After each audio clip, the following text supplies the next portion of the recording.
आदाब अर्ज़ है। मैं डॉक्टर मोहम्मद वसी बेग, डॉक्टर बेग फोरम अपने यूट्यूब चैनल पे आप सबका इस्तकबाल करता हूं। और आज का जो मेरा टॉपिक है वो है qualities of a good teachers. देखिए, इस मेरे लेक्चर्स में मैं जो है आपको लगभग 20 क्वालिटीज़ जो होनी चाहिए टीचर्स की, वो उसका तज़किरा करूँगा। तो जो पहली क्वालिटी है वो होती है communication skill. Communication skill teachers का मतलब ये है कि एक टीचर के अंदर जो वो नॉलेज रखता है वो अपने स्टूडेंट्स को कैसे कम्युनिकेट कर रहा है। कम्युनिकेशन स्किल्स का होना बहुत ज़रूरी है, यानी उसका वोकेबलरी बहुत अच्छी होनी चाहिए, उसके साथ साथ उसको नॉलेज होनी चाहिए। जो नॉलेज है वो कन्वे किस तरह से कर रहा है, ये एक कम्युनिकेशन स्किल्स में आता है। उसमें और अगर हम ब्रीफली देखें तो जैसे दूसरी बात ये कि इसका जो रिलेशन जो है वो अपने कलीग के साथ कितना कैसा है, और बहुत स्ट्रांग होना चाहिए, अपने सीनियर्स के साथ बहुत अच्छा होना चाहिए, अपने जूनियर के साथ बहुत अच्छा होना चाहिए, और अपने स्टूडेंट्स के साथ बहुत अच्छा होना चाहिए। यानी जो अच्छे टीचर्स की खासियत में ये आता है कि उसकी कम्युनिकेशन स्किल बहुत स्ट्रांग होती है, और उनके जो रिलेशंस होते हैं अपने सबऑर्डिनेट के साथ, अपने सीनियर के साथ, जूनियर के साथ, स्टूडेंट्स के साथ बहुत अच्छे होते हैं। तो ये सबसे एक बेसिक क्वालिटी है। सेकंड क्वालिटी की अगर हम बात करते हैं तो वो है कि एक गुड टीचर जो होगा वो गुड लिसनिंग स्किल्स उसके अंदर होनी चाहिए। गुड लिसनिंग का मतलब क्या है कि उसका मतलब ये होता है कि पहले वो पहले सुनने वाला हो। बात की बात है, मतलब सुनना बहुत ज़्यादा इंपॉर्टेंट है एज़ कम्पेयर टू स्पीकिंग से। तो एक टर्किश प्रोवर्ब भी है कि if speaking is a silver then listening is gold. और मेरा जो मानना है, मेरा यह है कि in my views if speaking is art then the listening is a culture. तो ये जो बात है, जो सेकंड क्वालिटी है, अब मैं आपसे दरख्वास्त करना चाहता हूँ कि आप चाहें तो इसको नोट भी कर सकते हैं। जैसे मैंने बताया कि पहली क्वालिटी जो है वो कम्युनिकेशन स्किल बहुत स्ट्रांग होनी चाहिए। सेकंड जो क्वालिटी है वो गुड लिसनिंग स्किल्स ये होने चाहिए। जो थर्ड पॉइंट है वो है अप्रोचेबिलिटी, यानी उसका फ्रेंडली एटीट्यूड। देखा गया है, डाटा या रिसर्च बताती है कि जो टीचर्स जिनका फ्रेंडली एटीट्यूड होता है वो बहुत अपने स्टूडेंट्स में, अपने सीनियर्स जूनियर्स में बहुत मकबूल होते हैं, और जो मकबूल होते हैं तो फिर वो डायरेक्टली इनडायरेक्टली एक अच्छे टीचर्स भी होते हैं। चौथी जो क्वालिटीज़ होनी चाहिए टीचर्स में, तो पेशेंस होने, बर्दाश्त करने की सलाहियत होनी चाहिए। देखा गया है कि आज के ख़ास तौर पे इंडियन हमारे जो टीचर्स हैं वो थोड़े से रूड नेचर का होता है उनका, और बर्दाश्त करने की सलाहियत उनकी कम होती है। लेकिन रिसर्च ये बताती है कि जो टीचर्स जिनके अंदर पेशेंस होता है वो एक अच्छे टीचर्स कहलाते हैं। तो ये भी एक बड़ी इंपॉर्टेंट क्वालिटी है जो टीचर्स के अंदर होनी चाहिए। बाकी एक जो नेक्स्ट जो पॉइंट है वो है वेल ऑर्गेनाइज। यानी एक टीचर जो होता है वो वेल ऑर्गेनाइज, यानी सारी चीज़ें वेल ऑर्गेनाइज का मतलब उसके जो है वो टाइम टेबल बहुत वेल ऑर्गेनाइज हो, जो असाइनमेंट देता है वो बहुत वेल ऑर्गेनाइज हो, उसके साथ साथ उसका लेसन प्लान बहुत वेल ऑर्गेनाइज हो, उसके साथ साथ उसके जो क्वेश्चनायर जो बच्चों को देते हैं वो बहुत वेल ऑर्गेनाइज हों। तो ये चीज़ें जो टीचर वेल ऑर्गेनाइज होगा वो एक अच्छा टीचर जो है कंसिडर करता है, ये रिसर्च बताती है। तो हमें इस क्वालिटी को भी अपने आप को इम्प्रूव करने की ज़रूरत है।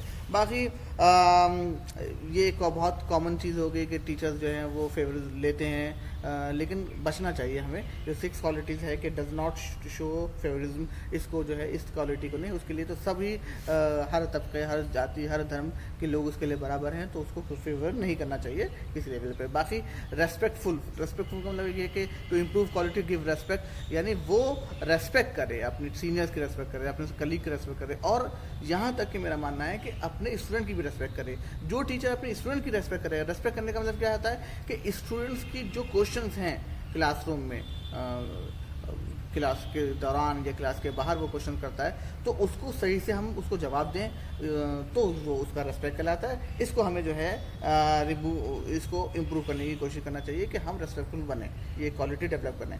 दूसरी बात जो है वो है know their students pretty well, यानी अंडरस्टैंडिंग होना चाहिए। टीचर्स के अंदर ये क्वालिटी होनी चाहिए कि सामने वालों को समझे, अपने स्टूडेंट को समझे। जब स्टूडेंट को समझेगा तो जाहिर सी बात है उसकी जो क्वालिटीज़ हैं, स्टूडेंट की क्वालिटीज़ वो निकल के आएंगी, बाहर निकल के आएंगी, और इसके लिए अंडरस्टैंडिंग का होना बहुत ज़रूरी है।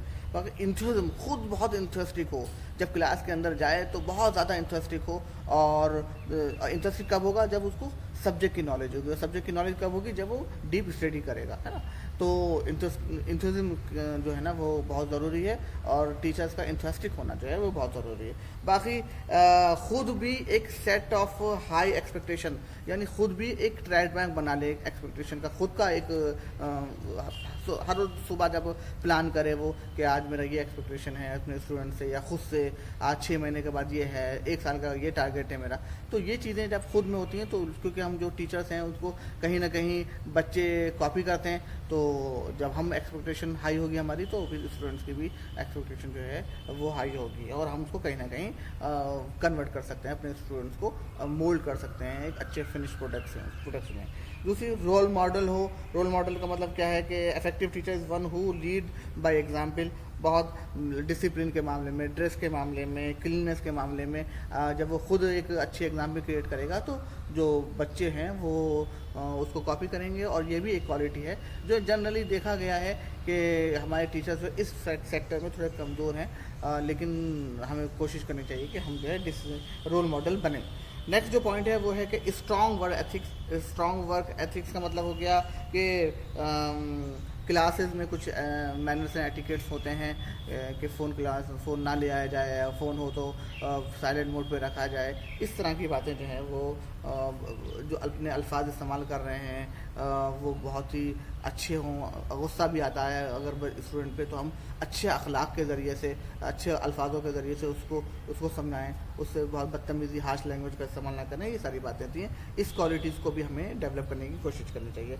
बाकी प्रैक्टिस सेल्फ रिफ्लेक्शन का मतलब क्या होता है कि जो टीचर्स हैं वो टीचर्स जो है रिसर्च रिपोर्ट ये कहती है कि teachers should continuously evaluate their practices, effectiveness, attitude, ये सब चीज़ों को खुद भी एवेल्युएट करें, अपने आप को एवेल्युएट करता रहे कि मेरे अंदर क्या कमियाँ है, इसको कैसे दूर किया जाए, क्या अच्छाई है, इसको कैसे इंप्रूव करें। एक वर्ड है SWOT, SWOT, तो टीचर्स को भी चाहिए कि इस पर वर्कआउट करे, उसकी स्ट्रेंथ को पता होना चाहिए, टीचर्स की उसकी वीकनेस को पता होना चाहिए, टीचर्स को अपॉर्चुनिटीज़ को दिया जाए तो और अच्छा टीचर बन सकता है, और थ्रेड्स मतलब कहाँ किन किन बातों से उसको डर लगता है। ये सारी बातें को खुद भी एनालिसिस करे और उसके बाद फिर अपने स्टूडेंट्स को भी एनालिसिस करा, इस पर इम्प्लीमेंट करे, और फिर उसको जो भी कमियाँ होती हैं स्टूडेंट को उसको दूर करने की कोशिश करे।